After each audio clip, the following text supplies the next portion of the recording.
El-Rufai, I expected him to have been smarter politically than what happened to him.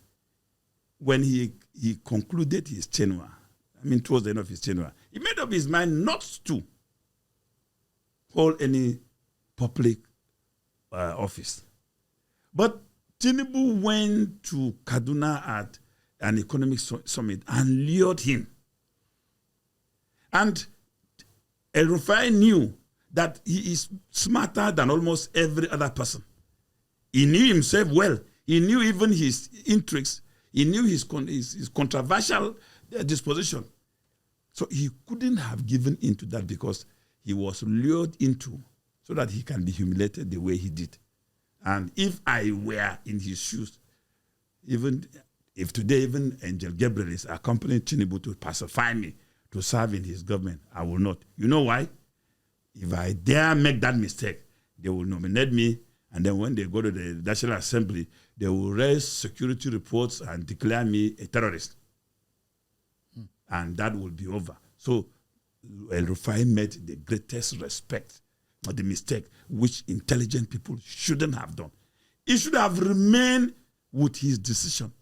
And today, he could have had more strength to be able to fight this government. Well, we understand that he's playing some roles and there's some alignment and alliance with the SDP. Are you aware? Yeah. But he's somebody they should watch out for because he has the capacity to mobilize people. And having learned his lesson, he will rather, if Atiku is not careful, El-Rufai will emerge as a political godfather for the North in 2027. Because he's not going to talk for himself, but he will galvanize that support to make sure that, he gets his pound of flesh from this government. So is it true that there is a storm brewing? There is a coming together of some heavyweight politicians trying to form an alliance and form a very strong opposition? There are different concentrics of mobilization against this government. The poor people themselves are one, mobilizing. The youth who are now thinking of, generational shift, not even geopolitical shift, power shift. They are also mobilizing. The politicians who, with their own interests, they're not even different. Most of Nigerian political elites are not different from these people. Because if you see what happened during Konkoso's daughter's wedding in Kano, you will know that they are deceiving people.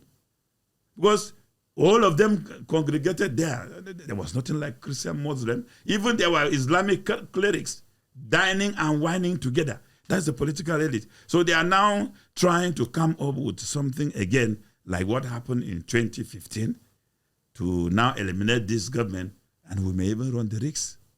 So I am of the candid opinion that the young people in this country should learn from what has happened in Senegal, what has happened in Ghana, in other countries, and let them talk to themselves. Do you think Tinubu might be in trouble politically in 2027? He's already in trouble. Really? Yeah, Tinubu is already in trouble. How do you mean? Tinubu's trouble is on now because if you conduct a political survey genuinely, you will discover that Tinubu's rating will be embarrassing. Really? Yeah. But there are those who believe that these are tough decisions that needs to be made. They are bold decisions, audacious decisions that the government of Tinubu is making. But in all of this, there are those who say, if we don't make these tough decisions, our country will not move forward. Do you agree? No, I disagree completely. They are not even genuine economic decisions. Seriously? Yeah, because there is no economic policy that has no alternative. Once you say there is no alternative, then that describes the level of mental bankruptness of your line of thought. In economics, there must always be an alternative. You see, when El-Rufai said, SAB was the only alternative, did it turn out to be an alternative? So these decisions that was taken by the president, they were not bold decisions at all. They were decisions of a coward who just wanted to shield himself by throwing out, unleashing trauma on the people for him to turn around and say bold decision. What is bold in it? If he was that courageous, he was expected to have prosecuted the 16 companies, oil companies, inducted by the National Assembly, where 2 of them, Eagle Oil and Rano, came out and said, we have not collected a dime from subsidy. The 14 did not say anything. A courageous Nigerian leader, after inauguration, should start from there, not withdrawal of fuel subsidy. But the Arewa Youth Consultative Forum, for example, has accused you of making baseless remarks against the Tinubu's administration to incite protests, citing your failed 2023 House of Representatives bid and attempts to regain ministerial role. How do you respond to these claims? Are your criticism driven by genuine national interest or your personal ambition or pain of your failed political bid? No, you see, in politics and in democracy, people are entitled to their opinions. And so I don't contest or condescend to the level of joining issues for them. They were only trying to demobilize the mobilization we had embarked upon to protest. They did everything possible, bringing out a lot of money, calling people names and calling them out, but we prove a point.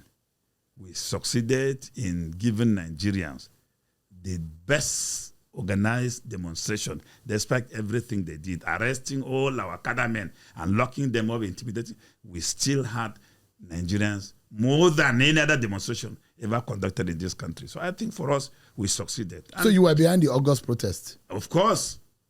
I was one of the organizers. You are an anti-Buhari, anti-Tinubu person? Of course, I am. Why? Because of his economic policies. Do you dislike him that much? Not as a person. But his policies and his approach to governance, I of course hate it completely.